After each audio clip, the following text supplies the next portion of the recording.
Hey everybody, I don't know if you're out there or not, but I'm here, and as I promised, on Fridays, Student Loan 411 is going to start doing a short Q&A and tip of the day about student loans. So if you don't know who Student Loan 411 is, we are a company headquartered in Chicago.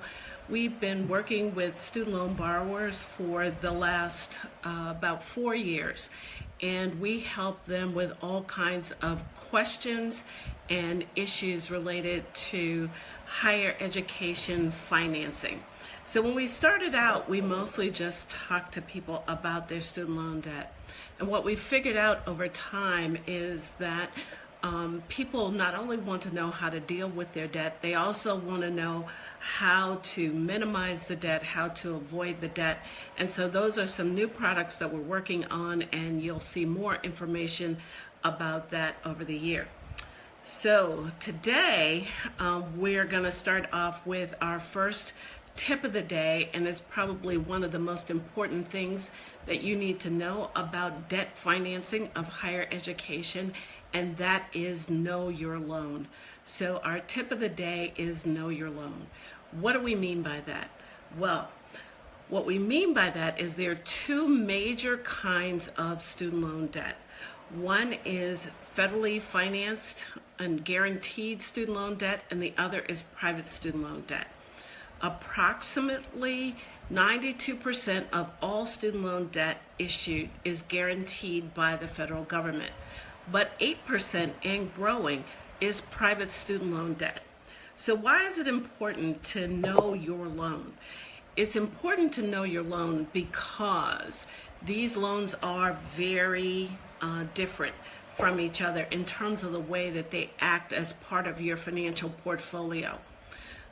And the major difference between these two loans is the risk that you as the borrower are taking when you undertake these loans.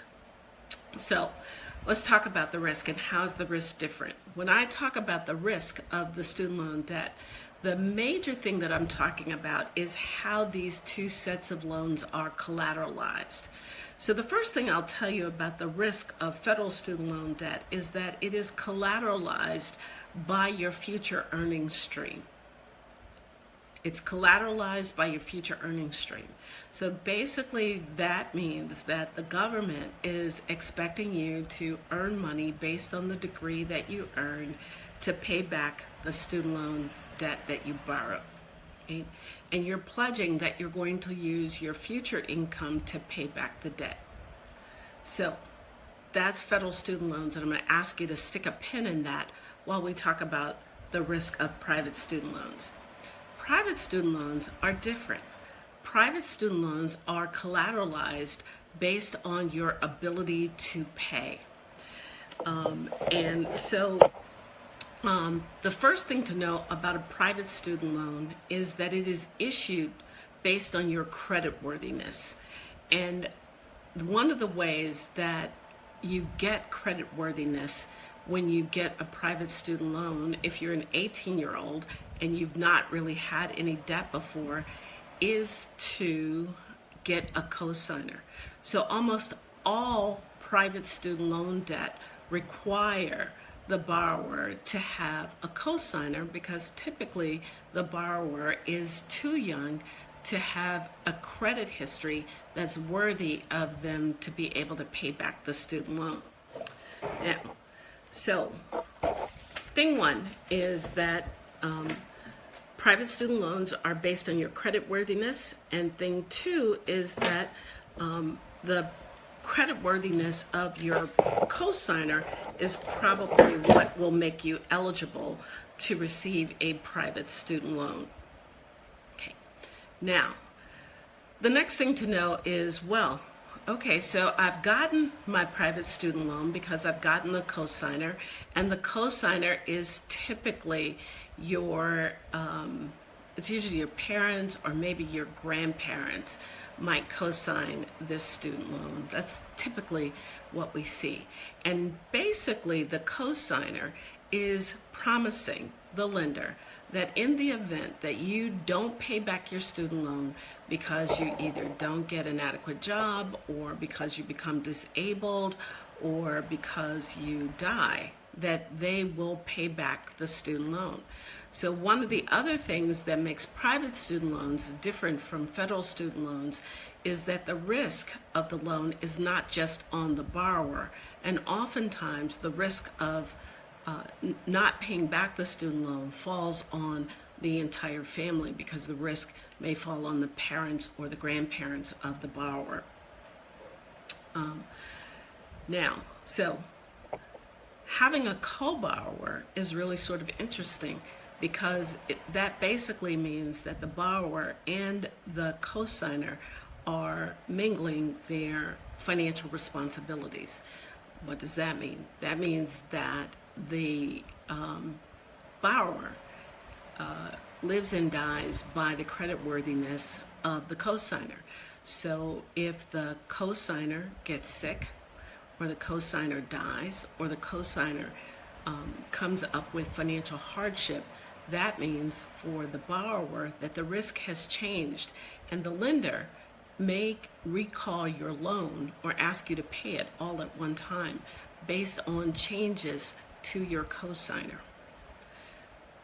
Co-signers often sign these loans without thinking at all about the risk that they're actually undertaking. And the risk for the co-signer is substantial. What the co-signer is promising to do is to pay the loan in the shoes of the borrower if the borrower does not pay for any reason. So now think about that for a minute. That means that a borrower who is oftentimes in their 50s, their 60s, their 70s, their 80s are promising to pay back tens or maybe hundreds of thousands of dollars out of their current income for the education of a borrower, right?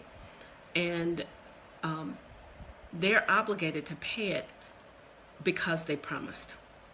So for borrowers, know that if you're asking a co-signer to sign your private student loans, you're also really asking them to promise to pay in the event that you don't. Now, that can lead to some funky outcomes, and we've seen that over and over and over across the country. One of the other things that is risky about federal student loans versus private student loans is what happens if the borrower dies. In federal student loans, if the borrower dies, the loan is retired. And that is because federal student loans put a small amount of money from the borrower's proceeds into a fund to pay off the loan in the event that the borrower dies or becomes disabled. But private student loans don't do that. So if the borrower dies, there's a co-signer, and the co-signer has promised to pay the student loan in the event that the borrower fails to do so. What that means for you, if you are the co-signer, is that you're going to be asked to step up and pay those notes, even though there is no benefit to anybody from that education anymore, because the borrower who received that education has died. So it's really important to think about, if you're going to co-sign a private student loan, what are the things that you can do to mitigate the risk of the borrower dying? Well, especially because the borrower is young, one of the things that you can do is take out a term life insurance policy for the amount of the loan that is outstanding. Because what that does is it gives you a pot of money that will allow you to pay off the student loan debt in the unlikely event that the borrower dies. But it also means that some of the other more terrible things that can happen to a student loan co-signer can't happen to you. You've got the money to pay off the debt. Well, what happens if you, for instance, don't take out a student loan, a student insurance policy, and your borrower dies? Well, the co-signer will be asked to pay in the shoes of the borrower, however long that takes and however much that amount is.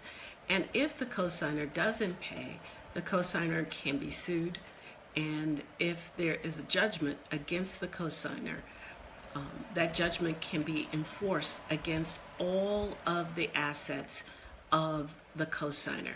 That means that your home, your bank accounts, your stocks, your bonds, any of that can be attached to pay off a student loan debt if you are a cosigner.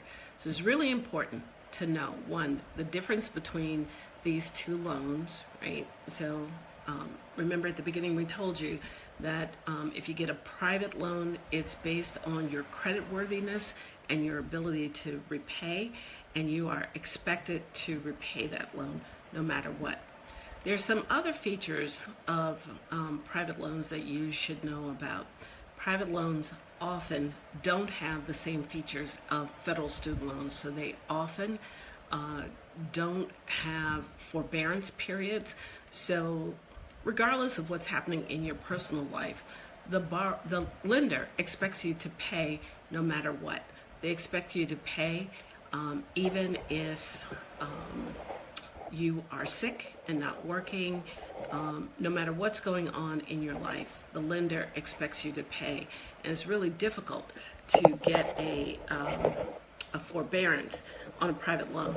It's not to say that forbearances are not possible. They are, but they're just not likely. So just remember that our tip of the day is to know your loans. Our tip of the day is that there are two major kinds of loans, private and federal, and we've discussed the limitations of private student loans in this 15-minute Q&A session. So next week, when we come back, we'll talk about the differences between federal student loans and private student loans and what features of federal student loans are different from private student loans. So thank you so much for tuning in. We'll be back every week with a question of the day. If you would like to submit a question that you would like to see discussed in these weekly sessions, please send the question to info@studentloan411.co. That's .co, not .com. So please send your questions there, and we'll be happy to feature your question in our weekly Q&A session. Also, please do take the opportunity and follow us so that when we're next live, you'll get a notice from Facebook that we're live and that you can get the information that we have to offer on higher education financing. So this is the end of our first tip of the day. 15 minutes goes by incredibly fast when you're talking about this stuff, but it's a big enough bite to get some real information about the things that you care about. So join us next week when we will talk about the differences of federal student loans versus private student loans. Thank you for tuning in, and you can go to our Facebook page, which is facebook.com/schoolloan411, and get and listen to this broadcast be repeated. Thank you for listening, and have a wonderful, wonderful Friday.